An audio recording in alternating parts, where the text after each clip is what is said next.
Welcome viewers to another episode of Brave Namibia, where we celebrate both ordinary and extraordinary Namibians. In today's episode, we meet three such Namibians. They are Veruschka Dumeni, Reinhold Mangundu, and Jakapita Kandanga. They are a new generation of climate justice activists calling urgent attention to what needs to be done in a changing world amid climate change. They spoke to Jana-Mari Smith.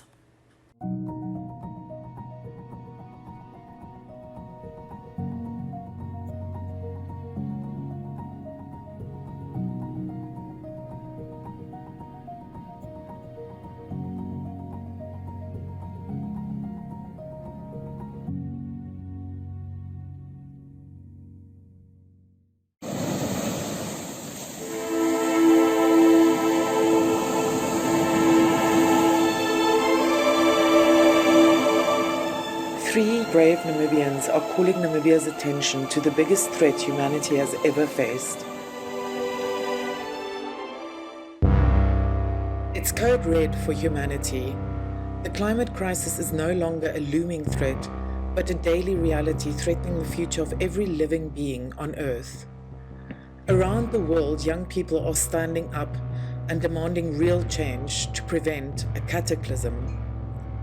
In Namibia, young climate justice activists are also hard at work, ringing the alarm bells.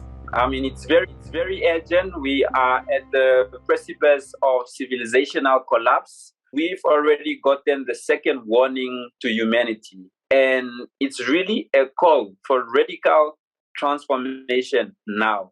I feel like we are running out of time. We really do not have enough time. We actually do not have time at all, because there are people that are currently living the worst of the climate crisis right now. We saw what happened in South Africa, the mudslides and that whole thing that happened. A lot of people died there. And that is something that is not far from Namibia. And a lot of people will not realize that that is the impacts of the climate crisis. The only options that we have, there are no longer enough options. And we are running out of space in our own planet, and we are running out of options. The mitigation process is no longer enough to stop the climate crisis, which means mitigation is basically like fixing the underlying issues. You can either fix that by, a country going fully solar or using going fully sustainable. But then in most countries, that is no longer possible. And now countries are forced to adapt. So, and I think like also when it comes to adapt, there's also limitations. That being either the country does not have the finance to adapt, or some countries are simply just not inhabitable anymore, or islands are sinking and so forth. So I feel like the biggest challenges that we have is the fact that since mitigation is no longer accessible to everybody, or it's no longer enough to fight the climate crisis, adaptation, which is our other choice as well, is difficult because of certain limitations, being it finance or being it people have to lose their homes because the place is no longer inhabitable. So I think one of those are the challenges that we face, that though that is not how we are experiencing it, some countries will experience it differently. So we are running out of time because things are moving closer to home and people are already living the climate crisis right now. We should be looking at climate smart solutions, right? Not solutions that are halfway sustainable and halfway not sustainable, right? We should look at how can we redesign our cities to be climate smart? How can we redesign our cities to support more pedestrian and cycling rather than only cars? Because unfortunately, that is the way it is right now. We should look at the injustices that are basically proliferated with the climate crisis, right? We already have poverty. How can we better solve the food insecurity with regenerative agriculture? There's so many solutions to a lot of the social problems that we have. And a lot of those solutions can be climate smart. They can be sustainable, right? But because it's not the conventional way of doing it, because it doesn't have as much economic promise as the ordinary solutions are, our government is taking the easy way out. You are a climate justice activist. You were actually at the COP26 last year. Quite an adventure. You joined Greenpeace, I believe, on a boat, yes, on a ship. What is a climate justice activist? I feel like my definition of a climate justice activist, it simply just means that I'm like one of the millions of people around the globe that actively work to put pressure on like governments and business people in order to ensure that they safeguard a better and livable future for the rest of us. Because we live in a world where people that are up in the hierarchy are responsible for most of the contribution to climate change. So they are also the ones that have the influence and so forth, and they are the ones that are better able to safeguard a better and livable future for the rest of us. So I'm just basically one of those people that put pressure on them and remind them of their duties and responsibilities daily and pressuring them. Where does this passion come from? Where does the drive come from to fight for this planet? It just came from the way you see people living in poverty. You see how people that depended so much on the land for cultivation and agriculture they no longer have that, and it's just like something that is taken away from them, and witnessing that, and also the fact that the fear of if something like this is happening right now, if people are living in poverty due to climate change right now, what type of future are we going to have? So that my passion basically comes from that. I'm a full environmental activist as well as a sustainability practitioner.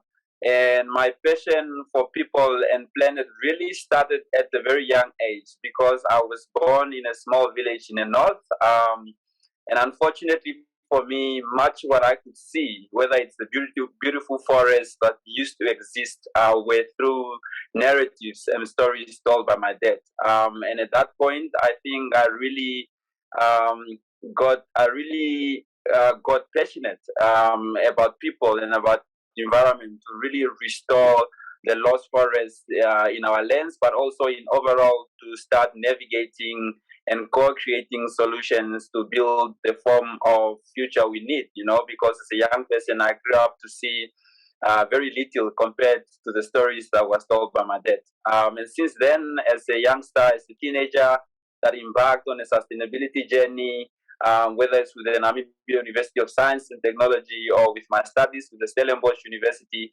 I really grew passionate about people and planet, and therefore committing my whole life and professional career to serve. In the midst of my studying, pursuing my Master's of Philosophy in Sustainable Development Management and Planning with the Stellenbosch University, I really fell in love with the idea of social justice because as a young practitioner or as a young environmentalist, I started realizing that at the center of development should be social justice, because in actual fact, sustainability should be about equity, equality, and the fair distribution of common resources such as water, such as land, and any other precious resources that are acting as life support systems. Well, my activism really comes from my upbringing. I grew up in the village, and what you learn there growing up is that you treat your environment with respect, because really that's where we depend directly on our environment with subsistence farming and all. So with that, you grow up again with the respect of the environment. And once I came into to live in the city and also went to school, it's a very different way that you are taught about the environment there. In fact, you are taught more subjects that are focused on how you can capitalize the environment, how you can really exploit the environment for economic gains, whether it's in medicine. I mean, every single subject you are taught has to do with some form of exploiting of the environment for the benefit of humankind. And that is all good if it's done sustainably. Unfortunately, in today's age, we're not doing it sustainably. So there was that inner conflict of knowing really from my upbringing and from the traditional values that have been installed in me, and then what really the civilized educational system is trying to teach me. And now with this online sort of freedom that we have, I was exposed to a lot of environmental activists and environmental advocates, and I realized that it's not enough that I, on a personal level, respect and treat the environment with decency, but I have to stand up for the environment, and I have to stand up against a lot of activities that are really violating humans' rights violating environmental laws, and disregarding environmental health. Yeah. I really believe in climate education, that being talking openly about climate change, make it an open thing, make it a known thing that climate change is happening, because a lot of people, let me say, for example, in Namibia, people are going through impacts of climate change. You are losing cattle, you are losing this, but people do not understand what is causing it. So the more openly you talk about, the more people understand, and the better people are able to adapt, because when you know the problem, you are better able to adapt to the problem. Secondly is personally, as a person, living more sustainably. That being either growing your own food instead of buying from supermarkets, using reusable shopping bags instead of plastic bags, because plastic bags are one of the biggest contributors to pollution and so forth.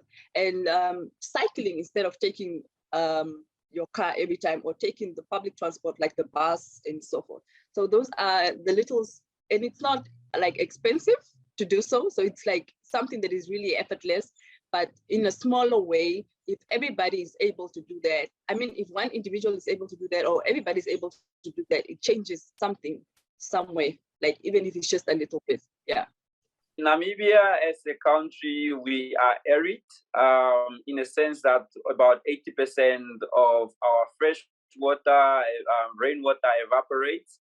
And over the decades, we have been facing very progressive droughts. I mean, in 2013, we experienced one of the worst droughts in 30 years. And as climate change continues to worsen, I mean, water as a critical resource is going to be affected, because water also drives how systems functions.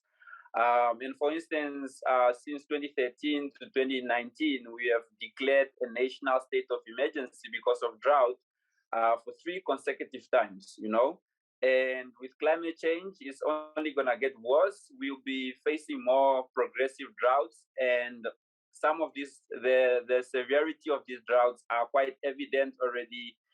We know what happened in the Kunene for the past 4-5 years, for instance, where people, local indigenous people, face a climate migration. We really start to see that this causes as a cause and effect relationship, because we know the drought affected, for instance, communities in Kunene, but then later on we started seeing people moving to the city in search of greener pastures. And then again, that leads to another pressure in the city. So water is really one of the resources that is going to be affected by climate change, and it's quite critical for us as an arid country. Water is a vital resource for Namibia.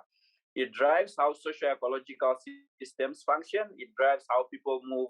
It drives the economy. Then another element that is sort of going to be affected by climate change is food security, you know. When the drought of 2013 hit Namibia, we became very food insecure. And unfortunately, with us, we are dependent on South Africa. And for the last years, we've started seeing the need and the urgency to sort of promote our local food systems, because we have started seeing, courtesy of COVID-19 and now the war in Europe, we are seeing a lot of these food supply chains being affected. And we are going to suffer the most because we are not independent. We do not produce our own healthy and local food. So agriculture, which is also an important sector to Namibia, will be affected. We look at Windhoek and we look at the informal settlements or the poor communities where people are living in very destitute conditions. That what we are seeing is the worse the food security, the more the food insecurity, the more the social problems and health problems in terms of malnutrition. We are seeing, for instance, every 5th child that you find in Namibia is stunned, meaning that, you know, they don't get the right nutrition and the right kind of food, you know. So these are some of the complications. And with climate change, all of these complications are going to get worse, and they are going to be exacerbated by that. And I always say, perhaps the next pandemic will be on water and food, because these are critical common resources that shapes how society functions, and even our own economy. Oil companies coming into like the country to come, you know, investigate whether there's availability of oil, and promising, you know, citizens all these jobs, all these goodies, and people think that every opportunity that comes or everything that comes is an opportunity, which is not. Some people are just here to benefit from it, because countries like bigger companies that come into smaller countries to come drill for oil, they usually drill for oil, and the country only gets a certain percentage, a small percentage of the profits from that, which is not even enough for development in Namibia.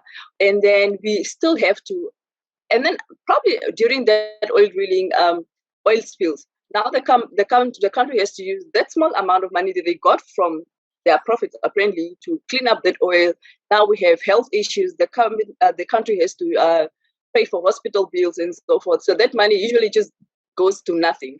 So I feel like one of the issues that we have to acknowledge in Namibia is that even though we are a small country that is struggling, we should be able to struggle sustainably and not allow people to come take advantage of the smaller resources that we have just for them to benefit from it, and not just to listen to everybody's big promises just because we know we are struggling at home. What they are doing is they are destroying life support systems.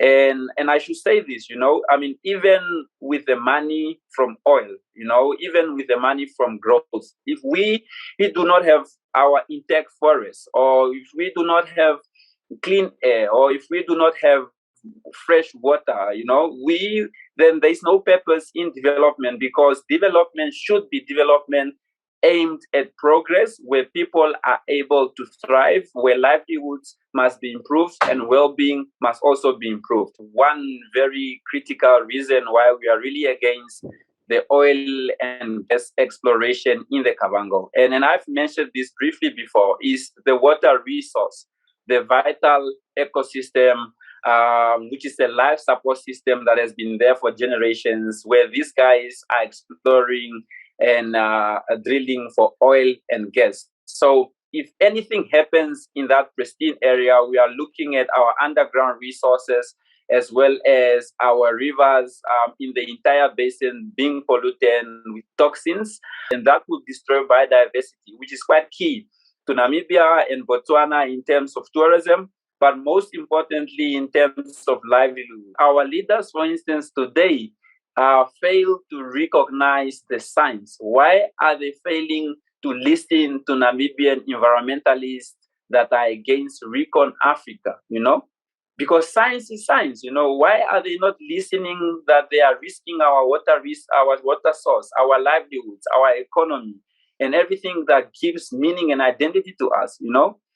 Is it that perhaps the change that we are seeking for will inconvenience their lifestyle? Surprisingly enough, when COVID-19 came, and COVID was not sparing anybody, being it the poor or the rich, they listened to science, and they were very quick and prompt to act. But now, why are they failing to listen to science that is guiding them to make decisions against Recon Africa, calling for a moratorium? Because science is there, evidence is there, and case studies around the world, in Nigeria, in Canada, in Angola, that is empirical evidence enough on the implications of companies like Recon Africa on countries. And we, as activists, as environmentalists from Namibia that is not self-proclaimed, we therefore call for an urgent moratorium on oil and gas in the Kavango. Unfortunately, our government, like many governments, are taking advantage of a remaining remaining oil market, right? They're saying that there is still an oil market and we should invest in it. We should tap into it, right? And they are seeing a lot of foreign companies want to come in a lot of African countries. We are seeing a lot of oil projects develop. And that's because foreign companies are now coming into African countries who are desperate enough for an economic revival and trying to take advantage or trying to exploit any remaining oil reserves, right? And just because it's an investment, our government is welcoming it with open arms, unfortunately. Again, we are in a climate crisis. And as a global South country with already a dry climate, we are so naturally vulnerable to the effects of the climate crisis.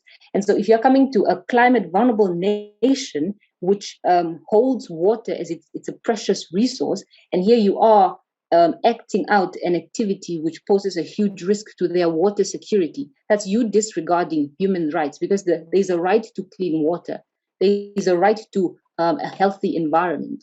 we must be very careful, because what we are seeing is that capitalism has started repackaging itself in the sustainability discourse. When, for instance, we speak about renewable energy in Southern Africa or Namibia, because it's quite easy for the Black elitist group or for the 1% who are privileged or to invest in renewable energy and still monopolize it, and still have these massive plantations of solar energy systems. But again, energy will not reach the poorest majority. We are in a climate crisis. It's an emergency.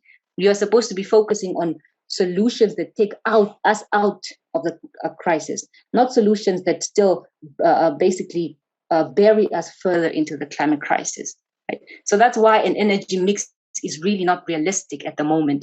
If our government, if our Ministry of Mines and Energy was so serious about the climate crisis, they would be inviting investment that is focused on renewable sources and energy efficient technology.